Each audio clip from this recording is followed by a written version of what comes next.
Le président Trump est mécontent des juges qu'il a nommés à la Cour suprême. Plusieurs sources ont confié à CNN que le président s'était plaint en privé des juges Gorsuch, Barrett et Kavanaugh. Le plus important, c'est que la Cour suprême semble prête à annuler une décision présidentielle vieille de 90 ans qui protège l'autorité des directeurs d'agence et à conférer au président Trump des pouvoirs présidentiels accrus, lui permettant de révoquer ces mêmes directeurs. C'est un enjeu majeur car la Cour suprême ne prend pas la destitution d'un président à la légère. Analysons la récente décision de la Cour suprême qui redéfinit profondément le fonctionnement du pouvoir présidentiel. Il est fascinant de constater que la Cour semble prête à annuler une décision présidentielle des années 1930 qui protégeait jusqu'alors l'autorité des directeurs d'agence. Ce changement donnerait davantage de pouvoir au président Trump, lui permettant de révoquer ses responsables. Et honnêtement, c'est une mesure très importante. Les juges de la Cour suprême ne prennent pas à la légère le fait de revenir sur leurs décisions. C'est donc un événement majeur lorsqu'ils le font. C'est là que ça devient intéressant. Les juges viennent de porter un coup dur à la capacité de Trump de agir sans contrôle. Que s'est-il passé? Le président Trump a utilisé les réseaux sociaux pour menacer les républicains, qui voteraient avec les démocrates, affirmant qu'il y aurait des conséquences lors des élections, y compris les primaires.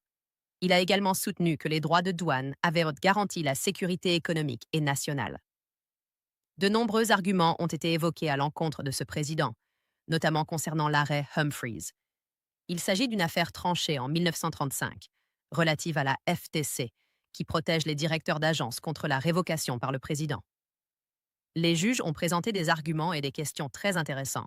Ce qui m'a particulièrement marqué avec le juge Roberts, c'est qu'il a déclaré que la FTC, telle qu'elle existe aujourd'hui en 2025, est très différente de ce qu'elle était en 1935 en termes de pouvoir exécutif et d'autorité.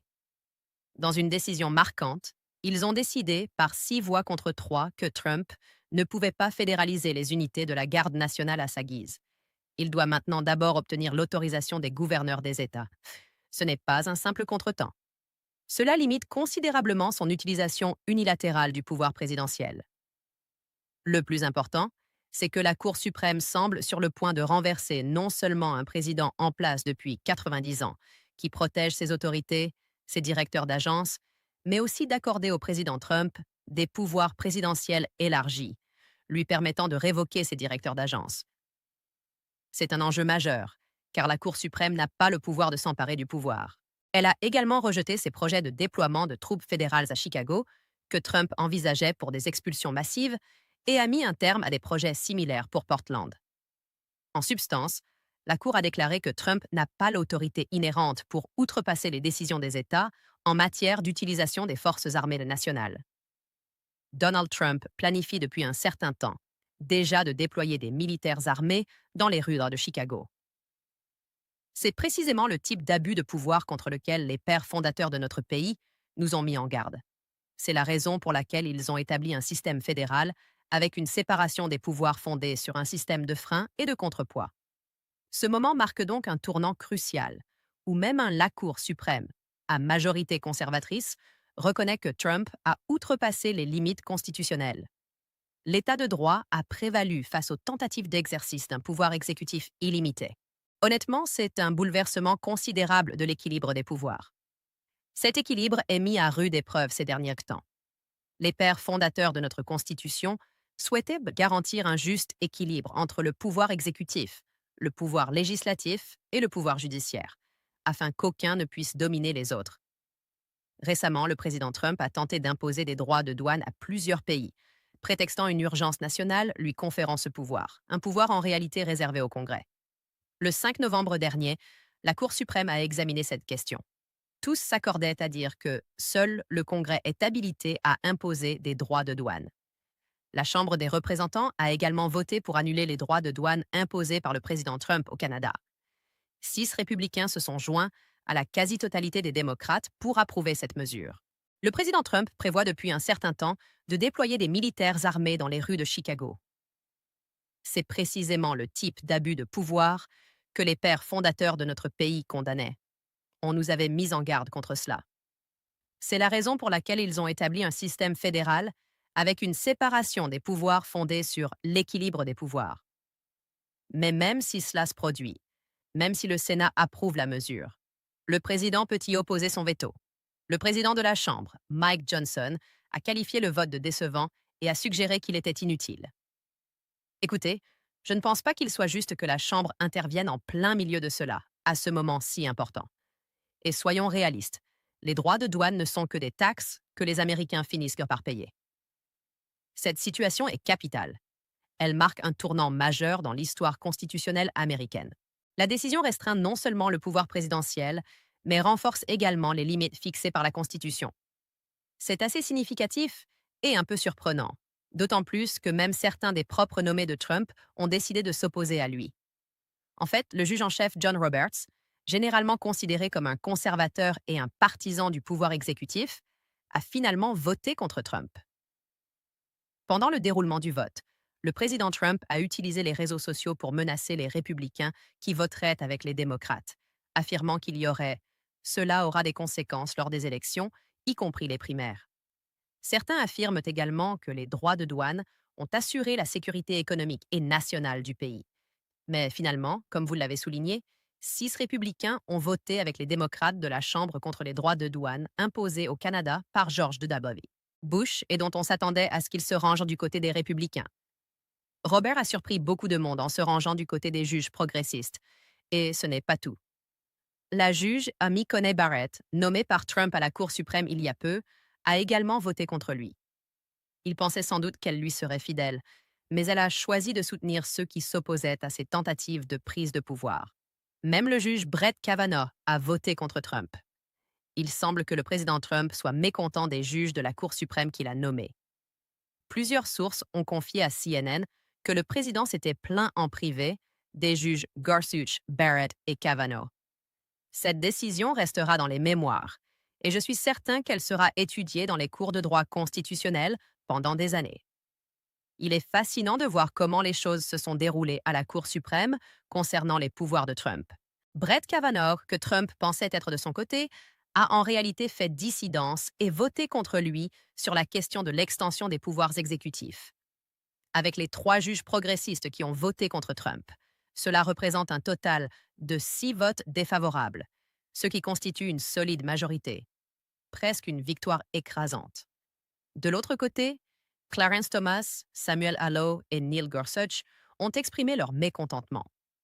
Thomas et Alito semblent penser que Trump devrait avoir carte blanche pour utiliser les forces armées sans restriction, sans autorisation des autorités étatiques.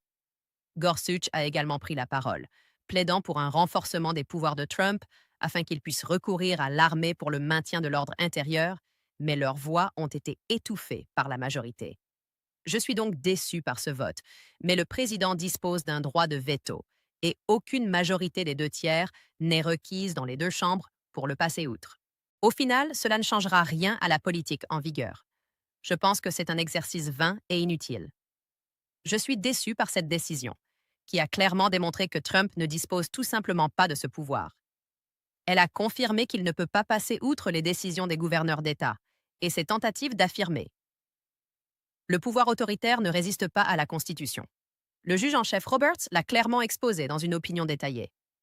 Il a souligné que Trump n'a pas le droit de passer outre les décisions des États en matière d'utilisation des forces armées sur le territoire national. Selon Roberts, la Constitution confère aux États un droit de regard important sur leurs unités de la garde nationale et le président ne peut pas les fédéraliser sans l'accord du gouverneur. Roberts a également insisté sur le fait que le fédéralisme vise à limiter le pouvoir exécutif, même en cas d'urgence. Aucun président, y compris Trump, ne peut s'affranchir de la Constitution à sa guise. Roberts a clairement indiqué que ces limites constitutionnelles s'appliquent à tous les présidents et pas seulement à ceux que la Cour pourrait désapprouver. Cette décision fait suite à la tentative de Trump d'envoyer des troupes de la garde nationale à Chicago pour une application stricte de la loi sur l'immigration, cherchant essentiellement à arrêter les immigrants sans papier directement dans la ville. Mais le gouverneur de l'Illinois a catégoriquement refusé, déclarant que Trump ne pouvait pas déployer les unités de la garde nationale de l'Illinois sans son autorisation explicite. C'est une décision ferme. Un rappel des freins et contrepoids essentiels à notre système. La Cour suprême vient de rendre une décision majeure qui limite considérablement le pouvoir de Trump, ce qui est quelque peu surprenant puisqu'elle émane des juges qu'il a lui-même nommés, comptant sur leur loyauté. En substance, il a tenté de prendre le contrôle des forces armées des États sans l'autorisation du gouverneur, ce qui est formellement interdit. Selon la Cour, ces actions étaient inconstitutionnelles et illégales, soulignant qu'il ne peut pas passer outre les décisions des gouverneurs d'État. Ce n'est pas la première fois qu'il tente de dépasser les limites de son pouvoir. Trump a en effet multiplié les tentatives pour exercer un pouvoir exécutif que la Constitution ne lui confère pas. Par exemple, il a essayé d'utiliser la loi sur les étrangers ennemis pour des expulsions massives, mais les tribunaux ont rejeté cette tentative. Il a même essayé de révoquer la libération conditionnelle de milliers de personnes par décret. Et, sans surprise, les tribunaux ont également bloqué cette mesure. Ses efforts pour créer son propre système d'immigration, en contournant les lois existantes, ont connu le même sort. Ce qui rend cette décision encore plus significative, c'est son timing. Elle est intervenue le même jour qu'une décision fédérale. La Cour d'appel a rejeté ses demandes d'immunité. Cela s'est produit le jour même où il a été arrêté au tribunal pour avoir menacé un juge. C'est un véritable concours de circonstances malheureux, qui met en lumière non seulement les difficultés qu'il rencontre sur le plan juridique, mais aussi le fait que même les juges sur lesquels il comptait pour le soutenir ne cautionnent pas sa tentative de prise de pouvoir autoritaire. Il est difficile de croire qu'il pensait pouvoir s'en tirer ainsi. Aujourd'hui, tout semble aller de mal en pis pour Trump. La Cour suprême vient de rendre une décision qui limite considérablement son pouvoir. Elle affirme clairement qu'il a outrepassé ses prérogatives et outrepassé les limites de la Constitution. Et il ne s'agit pas d'un simple revers. Cela aura des conséquences importantes et durables sur la fin de son mandat. Concrètement, cela signifie que Trump ne peut plus déployer la garde nationale à sa guise.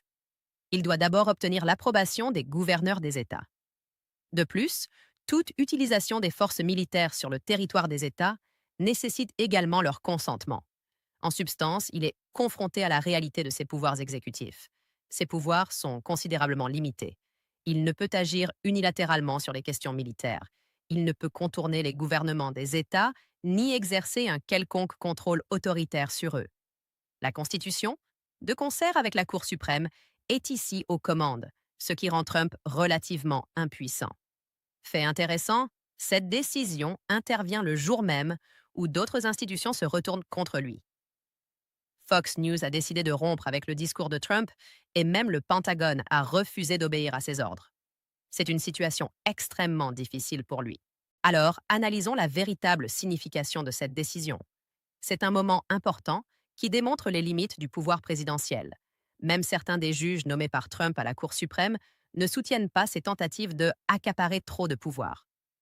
L'État de droit s'oppose à ses ambitions de pouvoir absolu, et la Constitution est pleinement à l'œuvre, faisant barrage à toute velléité dictatoriale. Pour bien comprendre la gravité de la situation, il convient d'examiner les objectifs que Trump espérait atteindre. Il voulait envoyer des unités de la Garde nationale à Chicago, en particulier pour l'application des lois sur l'immigration. Son plan consistait à utiliser les forces militaires pour procéder à des expulsions massives et arrêter les immigrants sans papier, transformant ainsi la Garde nationale en une sorte d'agence de répression personnelle au service de sa politique d'immigration. Cette volonté revenait à une approche purement militaire du contrôle de l'immigration, et il est clair aujourd'hui qu'il se heurte à un mur. Voici donc la situation. Le gouverneur de l'Illinois a tenu bon lorsque Trump a voulu déployer des troupes fédérales pour des opérations contre des citoyens américains. Il a catégoriquement refusé, indiquant clairement qu'il n'autoriserait pas le gouvernement fédéral à utiliser les unités de la Garde nationale de l'Illinois. Le gouverneur a affirmé que l'Illinois avait l'autorité totale sur ses forces armées et que rien ne pouvait remettre cela en cause. Fidèle à son habitude, face à ce refus, Trump a tenté de contourner le problème. Il n'a pas accepté ce refus. Il a essayé de fédéraliser les unités de la Garde nationale, pensant pouvoir s'emparer du contrôle des forces armées de l'État sans même demander l'autorisation. C'est presque comme s'il croyait pouvoir traiter ses forces comme sa propre armée personnelle. Mais devinez quoi? Et devinez, la Cour suprême est intervenue et a mis un terme à cela.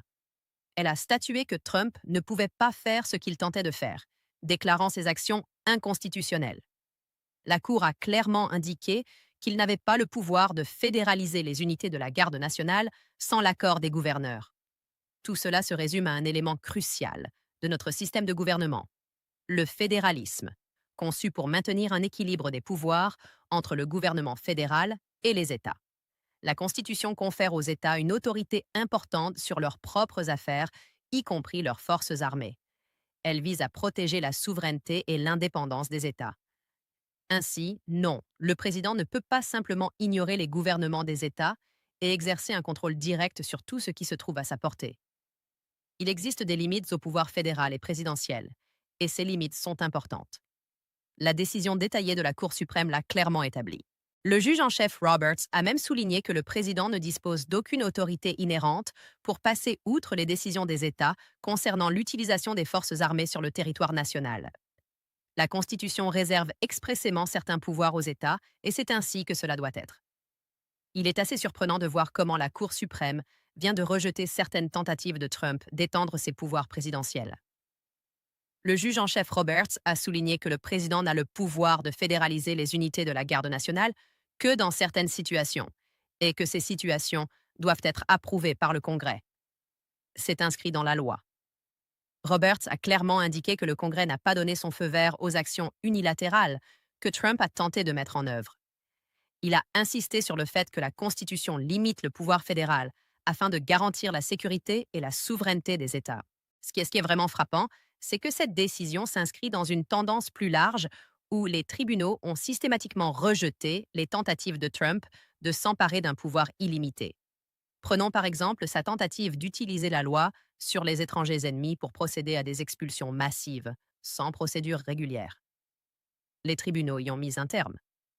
Ou encore sa tentative de révoquer la libération conditionnelle de milliers de personnes par décret.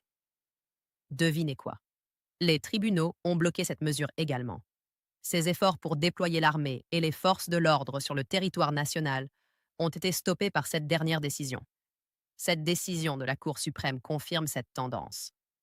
À maintes reprises, Trump a tenté de repousser les limites de l'autorité présidentielle, se heurtant systématiquement à la résistance des tribunaux. Ce qui est particulièrement frappant dans cet arrêt, c'est qu'il émane de juges nommés par Trump lui-même, qui s'attendaient à ce qu'il soutienne son programme. Cela démontre que même ceux qu'il a choisis reconnaissent désormais ses abus de pouvoir. Parmi les juges ayant voté contre lui figure le juge en chef Roberts, partisan d'un pouvoir exécutif fort et nommé par George W. Bush. Loin d'être un juge progressiste, il a pourtant maintenu sa position, estimant que Trump avait outrepassé les limites constitutionnelles, ce qui est révélateur. Quant à la juge Barrett, choisie par Trump pour la Cour, il espérait sa loyauté, mais elle ne l'a pas soutenu sur ce point. Elle a fait preuve d'une réelle indépendance et a refusé de cautionner sa tentative d'accaparement du pouvoir. Le juge Kavanaugh, également nommé par Trump, s'est lui aussi prononcé contre lui. Ces décisions ont été prises par des juges conservateurs triés sur le volet par Trump, soulignant ainsi la portée de cet arrêt. Il souligne avec force que le pouvoir a ses limites, et même ses alliés le reconnaissent. La Cour suprême vient de rendre une décision importante qui limite considérablement le pouvoir de Trump. Il est clair qu'il a franchi des limites importantes. Même ses propres juges n'ont pas pu le soutenir sur ce point. 3 juges dissidents, Thomas, Allo et Gorsuch, souhaitaient lui accorder un pouvoir quasi illimité. Gorsuch a même suggéré que Trump devrait avoir davantage d'autorité pour utiliser les forces militaires afin de maintenir l'ordre intérieur, plaidant ainsi pour le type de contrôle autoritaire que Trump semble rechercher. Mais finalement, il a été mis en minorité. La majorité a clairement indiqué que Trump n'a pas le pouvoir de passer outre les décisions des gouverneurs des États. Cette décision souligne que ces tentatives d'exercer un pouvoir illimité sont non seulement illégales, mais aussi inconstitutionnelles. Cela aura de graves conséquences sur sa manière de gouverner pour le reste de son mandat. Par exemple, Trump ne peut pas envoyer de troupes de la garde nationale dans des villes comme Chicago ou Portland sans l'autorisation des gouverneurs. Il ne peut pas utiliser les forces militaires pour assurer le maintien de l'ordre intérieur sur un coup de tête. Cette décision impose également des contraintes majeures à ses plans de mise en œuvre des politiques d'immigration. Il ne peut pas mobiliser l'armée pour les déportations massives ou le recours à des troupes armées sur le territoire national sans le consentement des États sont désormais interdits. En substance, la Constitution s'oppose fermement à Trump suite à cette décision, et elle sera évoquée lors des débats au Congrès, voire dans le cadre d'une procédure de destitution. Le Congrès est prêt à s'en servir comme preuve que Trump pourrait tenter d'agir comme un dictateur. Il soutiendra que ses tentatives d'exercer un pouvoir aussi illimité démontrent son inaptitude à la présidence. Cette décision constituera un élément clé de leur argumentation en faveur de la destitution, le présentant comme une menace pour la démocratie et la gouvernance constitutionnelle. Il est fascinant de constater comment cette décision marque un tournant dans le droit constitutionnel et la politique américain, en fixant des limites claires à ce que même un président peut faire. C'est donc un véritable retournement de situation, la Cour suprême intervenant et limitant considérablement les pouvoirs de Trump. Elle a clairement indiqué qu'il ne peut pas agir à sa guise en matière de pouvoir présidentiel. Il semble même que certains des juges qu'il a nommés s'inquiètent de ses tendances autoritaires. Maintenant, analysons ce qui suit. Cela a de réelles conséquences pour lui en tant que président. Trump avait des projets ambitieux d'utiliser la garde nationale pour des expulsions massives et pour réprimer les immigrants sans papier. Il souhaitait même déployer l'armée pour appliquer des politiques d'immigration strictes, mais la Cour suprême a mis un frein à ces projets. Il s'avère qu'il ne peut pas simplement envoyer des unités de la garde nationale dans des villes comme Chicago ou Portland sans l'accord préalable des gouverneurs. Cette décision ne concerne pas seulement une ou deux villes. Elle soulève la question fondamentale des pouvoirs réels du président. Existe-t-il des limites à l'autorité présidentielle? La Cour suprême a été très claire. Oui. Le président ne peut pas ignorer la Constitution ni imposer ses décisions aux États. Le fédéralisme joue un rôle primordial, protégeant la souveraineté des États et leur permettant de résister à tout abus de pouvoir fédéral. Cette décision aura des répercussions importantes jusqu'à la fin du mandat de Trump. Il est probable que d'autres États s'opposeront à ces exigences en s'appuyant sur cette décision de la Cour suprême. Les gouverneurs pourraient tout simplement dire « Non, nous ne coopérons pas » et ils font valoir leurs droits. Trump va se retrouver constamment freiné, peinant à imposer ses politiques les plus audacieuses. En fin de compte, il sera étroitement surveillé par ses limites constitutionnelles, et le Congrès ne lui facilitera pas la tâche. Cette décision aura un impact majeur sur les discussions et les débats relatifs à la destitution. Le Congrès s'en servira pour affirmer que Trump n'est pas apte à être président. Ils prétendront que ses tentatives d'obtenir un pouvoir illimité font de lui un danger pour la démocratie et la Constitution. Cette décision sera leur principal argument pour tenter de le destituer. Elle servira de preuve que Trump agit comme un dictateur. Le plus étonnant, c'est que même les juges conservateurs de la Cour, dont 3 ont été nommés par Trump lui-même, ne l'ont pas soutenu. Ils pensaient vraiment qu'il le soutiendrait dans ses tentatives d'accaparement du pouvoir, mais ils ne l'ont pas fait. Ils ont voté contre lui et ont montré que ses tentatives de outrepasser ses prérogatives ont franchi une limite qu'il ne pouvait même pas cautionner. Cela bouleverse véritablement la position de Trump. Parmi les sénateurs républicains, vont constater que même ses propres nominations ont rejeté ces allégations. Ils verront que les juges conservateurs ne le soutiendront pas, ce qui les amènera à conclure qu'il n'est pas apte à exercer ses fonctions. En fait, certains sénateurs républicains pourraient même décider de voter pour sa destitution, sur la base de cette décision. Et l'impact ne s'arrête pas là. Cette décision aura également un impact considérable sur les élections de mi-mandat de 2026. Les candidats démocrates vont probablement s'en emparer dans leur publicité de campagne, affirmant par exemple que Trump voulait devenir un dictateur et que la Cour suprême a dû intervenir pour l'en empêcher. Ils utiliseront cette décision comme un cri de ralliement pour faire pression en faveur de sa destitution. Nous voici donc à un tournant décisif pour Trump. La Cour suprême a tracé une ligne claire, établissant clairement les limites de son pouvoir présidentiel. Fini les prétentions de pouvoir passer outre les gouverneurs des États ou de prétendre que la Constitution ne s'applique pas à lui. C'est terminé. Ces tentatives d'exercer une autorité illimitée ont été définitivement anéanties. Cette décision va alimenter. Les candidats démocrates se préparent pour les élections de mi-mandat de 2026. On peut parier qu'ils mobiliseront les électeurs contre les républicains qui soutiennent encore Trump. C'est vraiment la goutte d'eau qui fait déborder le vase après une longue série de revers. Il a essuyé défaite sur défaite, perdant d'abord ses demandes d'immunité devant la Cour d'appel fédérale, puis son recours devant la Cour suprême concernant le gel des comptes bancaires. Il a même vu Fox News lui tourner le dos et ses partisans se disperser lors de ses meetings. Financièrement, il est au pied du mur, le financement de sa campagne étant gelé à cause de ses problèmes bancaires. Et n'oublions pas l'armée. La loyauté du Pentagone s'est évanouie maintenant que ses dirigeants ont ignoré ses ordres. Tout cela a nui à sa popularité et à sa crédibilité. Avec cette décision, il fait face à une défaite totale. C'est le moment où la présidence de Trump, telle qu'il la connaissait, prend véritablement fin. Il est acculé, incapable de gouverner efficacement. Et ce sentiment de puissance qu'il avait autrefois lui a été arraché. La Constitution faisant ferme face à ses ambitions autoritaires, le Congrès se prépare à on va rapidement entamer une procédure de destitution. On soutiendra qu'il est inapte à exercer ses fonctions et qu'il représente une menace pour la démocratie, en s'appuyant sur l'arrêt de la Cour suprême pour justifier sa destitution. Une fois cette procédure engagée, Trump devra faire face à des poursuites pénales, les procureurs fédéraux s'apprêtant à l'inculper et à le traduire en justice. On comprend que le chemin qui l'attend sera semé d'embûches et aura de graves conséquences à plusieurs égards. C'est un moment historique pour les États-Unis, alors que les procureurs fédéraux se préparent à envoyer Trump en prison pour ses nombreux crimes et violations de la loi.